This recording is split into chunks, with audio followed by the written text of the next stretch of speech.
Hello and welcome to the podcast. I'm Marisa. I'm Mariana. And we're the Krolmeister sisters. As a reminder, this podcast is rated T for teen for strong language and mature themes. If you don't like that, well, tough titties. Apparently I'm throwing out my family-friendly shit. I don't know. If you want to hear family-friendly Nancy Drew stuff, I presume, then you can head on over to Tammy Tucky's podcast, Unlocked.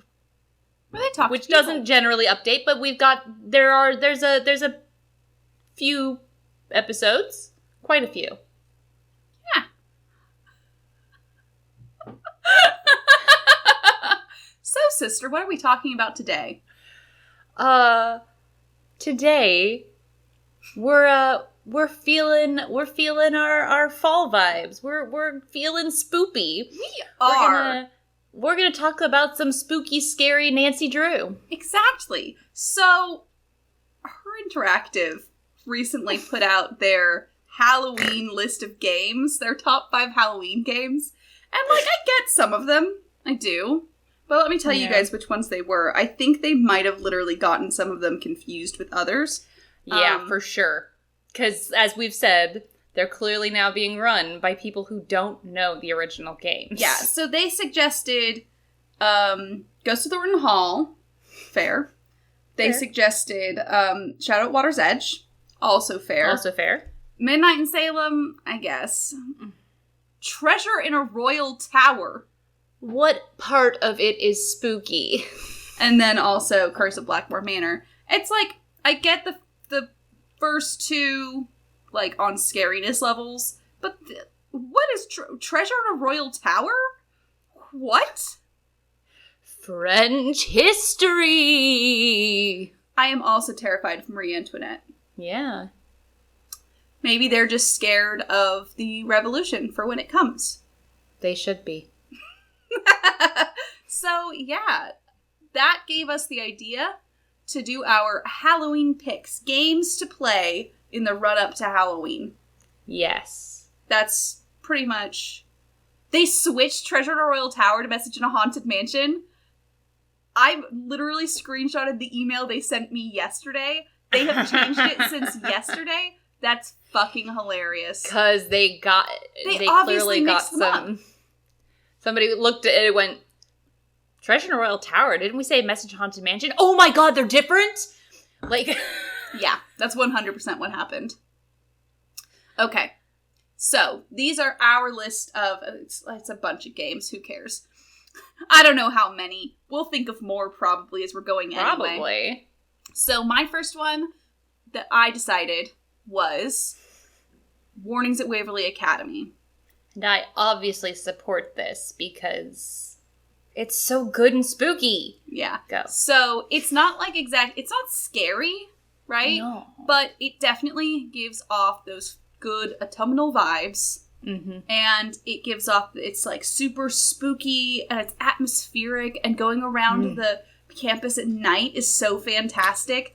It is. And honestly, I know that it also is, just that I associate Poe, Edgar Allan Poe, with Halloween. But yes, still, it's with all spookiness. I think that game in general, just especially after moving to Denver, when pretty much every single year, the day after Halloween, it'll snow. That's just how it is. So to me, the fact that game is it's going through Halloween, and the fact that everything's all of the leaves are down and then it starts snowing and everything, that's just mwah, to me. Mm. And the black cat and everything like that. Yeah.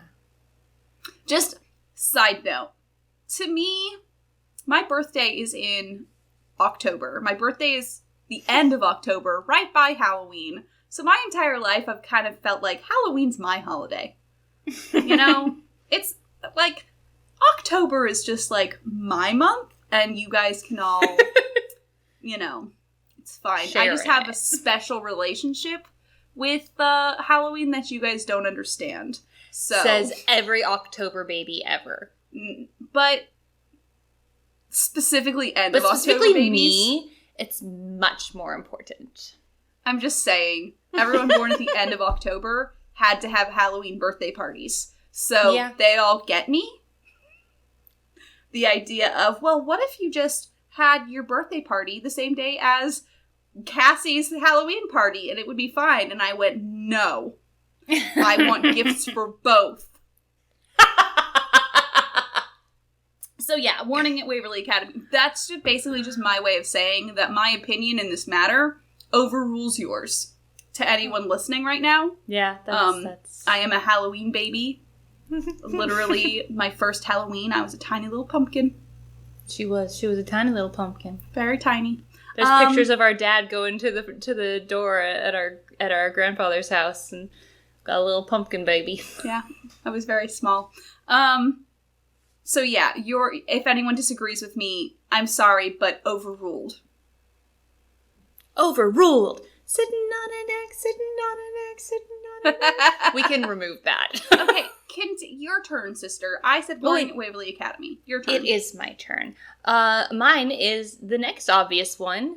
Somebody who has a birthday at the end of October. Charlotte Thornton, Ghost of Thornton Hall. Also, is her birthday the 28th? No, the 27th. Her birthday's my birthday. Yeah. And she was born the year our parents were born, and she died the year Ariana was born. It's like... It is really weird. It's a conspiracy. It's a conspiracy. But, bumps.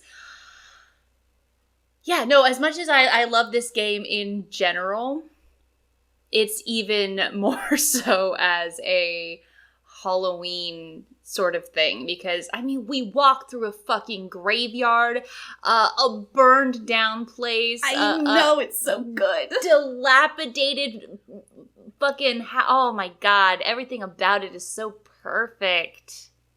Yeah. It's fantastic. Oh, that spooky, footage that we walk into.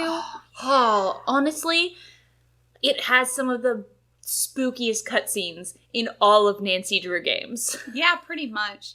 It's just so good. And all of you wrote it in the notes, but all of the spooks being random, they don't happen. They're not like every time you do this one thing, it triggers that. They are random spooks, so you're generally surprised every time. There's no way to like actually be prepared for a spook. Other than just, like, every time I go through that place, I have this feeling of, it's gonna happen. It's gonna happen. And then it's the time when you don't think it's gonna happen that it happens. Suddenly, there's Mr. Skinbag, and we're all very confused for a very long time. Exactly. But I love that game. And I love that not only is the cemetery there, it is integral. We go inside of a mausoleum in there. We have to solve puzzles based on all of the fucking tombstones. I know, it's so good. Oh, I love it. And the sound design takes place at the end of October. It does. So. Both timelines. Just saying. It is the perfect, like, God, we should have saved this one for last. It's the perfect Halloween game. This is the one you should play on Halloween. The other ones are, like, leading up to Halloween. This is the Halloween game. Yes. Honestly, I would go, like, morning you play Warnings at Waverly Academy, evening you play Ghost of Thornton Hall. Because the Warnings is, like, a nice warm-up to it. It's true. Yeah. Okay. And since Halloween's on a Saturday this year, you know... It's podcast night, by the way, guys. Yeah! Halloween is gonna be podcast night. If you think we're not podcasting on Halloween, you are sorely mistaken. I mean, what else are we gonna do? There's a pandemic. It's not like I can go out to a bar in a costume or something. Exactly. Like I was planning to do for my first Halloween here. We absolutely need to dress up for stream. Yes. Yes. I will begin coming up with costume. I already have a costume. It's fine. Do you? Yeah. It's just my easiest costume. It's just a closet cosplay. Okay, so my next game is Message in a Haunted Mansion. Yes. I think It's a it haunted has mansion. exactly. It has like strong haunted house attraction vibes to me. Yes. In the way that it works, especially since it feels like set dressing, like for the most part. But the spooks that we get in Message in a Haunted Mansion are like just scary enough to be like a haunted house attraction. Yeah. You know? It is. Because that's all they are. They're all just set up by, what's her nuts? Abby. Yeah, exactly. It's lovely. Also, seances. Also seances. You gotta have a good seance. I definitely associate seances with Halloween, with all of these fake seances we would do when we were teenagers. Yeah. On Halloween to freak people out. Ariana and I had a very long-standing tradition of saying things that seemed wise to people, and then they would just believe us. Yeah. We did convince one friend that I could see how people die. That was fantastic. That was actually like 3 friends who we convinced of that. Several friends. But yeah, I think that's very Halloween to me. Mm-hmm. Oh yeah. It is. It's very, what was I gonna say before? Anyway, it's fun. It's good. Sorry. It's spooky. It's atmospheric at the very least, you know? Definitely. Talking about atmospheric, your next one. My next one is atmospheric as shit. Yeah, it is. Shadow at the Water's Edge is absolutely, I mean, I would say just anytime you want to be a little on edge, really. Yeah. That game's great. God, I love that game. Anyway, but the point, but the scares in it, like, you know they're coming, and we know how they're done. We get all of it. Yeah. But it is still scary. It starts to take me into that fucking cutscene in the bathhouse, and I immediately go, oh no. Oh no. Oh no. My shoulders are up to my fucking ears. You're just turtling? No. Turtling. But yeah. Yeah. And all of the jump scares are masterfully done. Like, the horror is well crafted in that game. It absolutely, and honestly, it is one where the lighting is perfect for it. Yeah. Because it's so easy to, in the spooky games, I mean, just see Ghost of Thornton Hall, to have it be just a little too dark. Yeah. And they're like, oh, the less you see, the spookier. And it's like, some of the best parts of horror movies, of slasher films, of any of that kind, are in those well-lit places, but it's outside that's dark. And so you're in this weirdly well-lit place, and it's like, but you know things are going wrong around you. And so it adds to spook factor. Yeah. Yeah. Yeah. It also helps that it all takes place at night. So it does. That already ups the spook. God, poor Nancy does not get any sleep that summer. She does not. She has to be up to help to teach kids at 7 a.m. Yeah. And then she works all day. And then at 7 p.m. we take over. At 7 p.m. she's possessed. And pretty much. Yeah. Yeah. She has no idea what she does through the night. No. Oh my god, that is officially my headcanon for Shadow at the Water's Edge. Yeah. Okay, so next game, Curse of Blackmore Manor. It is so good for this because it has everything. It has cults. It has like a spooky ghost game even. It has werewolves. I love it. It's got curses. We got everything in this game. Jane Penvlin. I mean, terrifying. I think the fact that they try to work the monsters into it really helps. Absolutely. I think that's really fun. It just has this really, I don't know how else to put it. It's spooky. It genuinely is. It's just spooky. It really is. And it has the nightmares and everything. Yeah. It's like some of it is on the campy level of like Scooby-Doo, but like Scooby-Doo specials, you know? Yeah. Like, specifically for Halloween, and you're like, oh, this is a little scarier this time. Not as scary as, say, Scooby-Doo Curse of Zombie Island. That one's a little too scary. That one's a little too scary. That one terrified me as a child. But that's because I'm terrified of zombies. That'll do it. But yeah, Curse of Blackmore Manor, fantastic. Yeah, absolutely. I love it. So I will put in... Sorry, that reminds me. Mm-hmm. For work, we're putting up our, like, favorite Halloween memories, and I immediately went, oh, you know what? One of my favorites is, and I was able to pull up the picture of when I was a zombie for Halloween, and you were a sky dancer. Yep. And I was just like, I was afraid of zombies. Why did I want to dress up like one? That seems weird for little Ariana. Was I not scared of zombies yet? What happened? I don't know.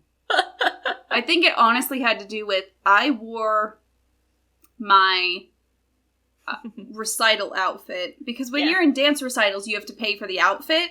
And my family was like, well, we already paid for this. You should just wear it for Halloween. So that's what happened a lot. And then Ariana didn't want to wear hers from that year. So Which was fine, because mine was inappropriate for going out. Wasn't it the Madonna one that year? No, that was the Babyface year. Oh, it was the Babyface year. Wait, I thought Babyface was the year before. The Sky Dancer year is the same year as Babyface because the theme was Toy Store. Gotcha. Mm-hmm. Yeah. So I don't think you wanted to go out in that. Dance recitals. So what they did was they ran over some of Daddy's clothing in that's alley, for sure how we did it. And I was excited. So I think it might have just been suggested by the parents.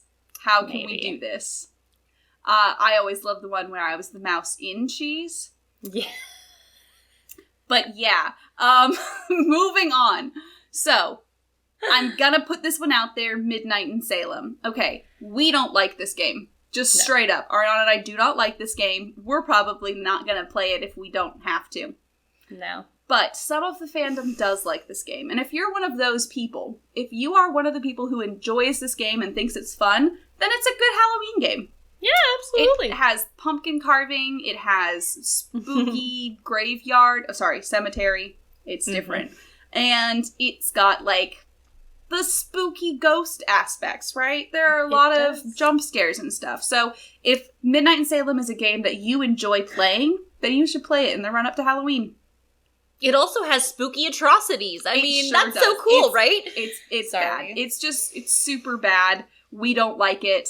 Basically, it could have been a great spooky game that everybody loved playing just before Halloween. Yeah. I would have absolutely done it because, honestly, I just realized that I think Hocus Pocus is on Disney Plus. I think it is.